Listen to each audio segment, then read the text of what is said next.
एक बार की बात है। एक रियासत के मंत्री ने राजा को अपनी बेटी के विवाह समारोह में निमंत्रित किया। जब राजा अपने परिवार के साथ विवाह समारोह में पहुंचा तो मंत्री उन्हें सम्मानपूर्वक विशिष्ट आसन पर बैठाने ले गए। तो मंत्री ये देखकर बहुत लज्जित हुआ कि एक सफाईकर्मी वहां बैठा हुआ था। उसने सफाईकर्मी को सभी के सामने वहां से उठा फेंका और उसे बहुत डांटा। सफाईकर्मी ने बहुत अपमानित महसूस किया और बदला लेने की योजना बनाने लगा। अगले दिन सुबह जब वह राजा का कक्ष साफ कर रहा था, तभी वह जानबूझकर बड़बड़ाया, राजा कितने नादान हैं। उन्हें ये पता ही नहीं कि रानी और मंत्री के बीच क्या चल रहा है। राजा आधी नींद में था। यह क्या बकवास कर रहे हो? उसने पूछा। महाराज, मैं पूरी रात सो नहीं पाया, मैं तो नींद में बड़बड़ा रहा था, सफाईकर्मी जवाब में बोला। हालांकि उसकी बात सुनकर राजा के मन में संदेह के बीज पड़ गए थे। राजा अब मंत्री से चिढ़ने लगा और समय समय पर अपमानित करने लगा।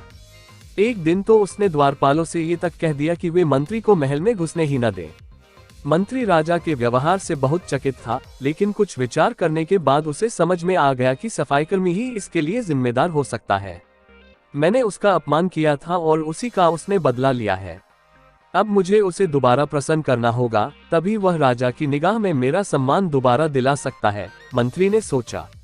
एक दिन उसने सफाईकर्मी को अपने घर भोजन पर आने का निमंत्रण दिया और कहा, मेरे दोस्त, मुझे क्षमा कर दो, मैंने तुम्हारा अपमान किया था। मुझे गलती का एहसास हो गया है। इन सुंदर कपड़ों को उपहार के रूप में ग्रहण करो। चलो मेरे साथ भोजन करो। सफाईकर्मी प्रसन्न हो गया। वह सोचने लगा, मंत्री तो अच्छा आदमी है, मैंने ही उस दिन गलती कर दी थी। अब सफाईकर्मी प्रसन्न था और प्रयास करने लगा कि मंत्री के बारे में राजा की धारणा बदल जाए। एक बार जब वह राजा के कक्ष में गया तो राजा सो रहा था। वह बड़बड़ाने लगा, अरे, राजा का तो दासी के साथ प्रेम संबंध है, बड़ी लज्जा की बात है। राजा ने उसका बड़बड़ाना सुना तो उठकर बैठ गया। राजा ने सफाईकर्मी को बहुत डांटा। सफाईकर्मी बोला, क्षमा कर दें महाराज, मैं पूरी रात सो नहीं पाया, इसलिए दिन में ही नींद में बड़बड़ा रहा था। उद्धरण चिन्ह। राजा को अपनी गलती समझ में आ गई।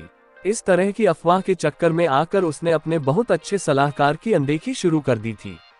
राजा ने मंत्री को बुलाया और दोनों फिर से मित्र बन गए।